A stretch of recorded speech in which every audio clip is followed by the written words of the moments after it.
Në merkaton e dimrit ish portieri i Lazios dhe Atalantës Etrit Berisha po mendon të rikthehet në Serie A. Momentalisht portieri 36 vjeçar luan për skuadrën suedeze, por me sy e vesh është në Itali.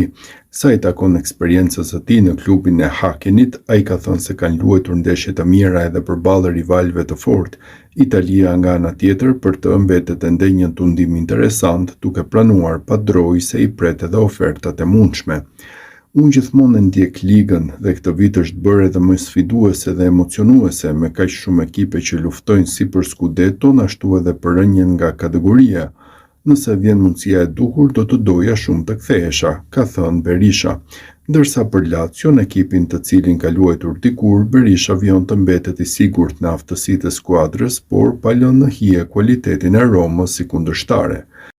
Lazio mund të bëjë mirë, veçanërisht sepse kanë një trajner si Sarri, i cili e njeh mirë klubin. Në të njëjtën kohë situata mund të bëhet shumë e vështirë duke pasur parasysh se si po bën Roma. Në kryeqytet gjithmonë ekziston ai presioni që vjen me rivalitetin midis dy ekipeve, bëri të ditur portieri.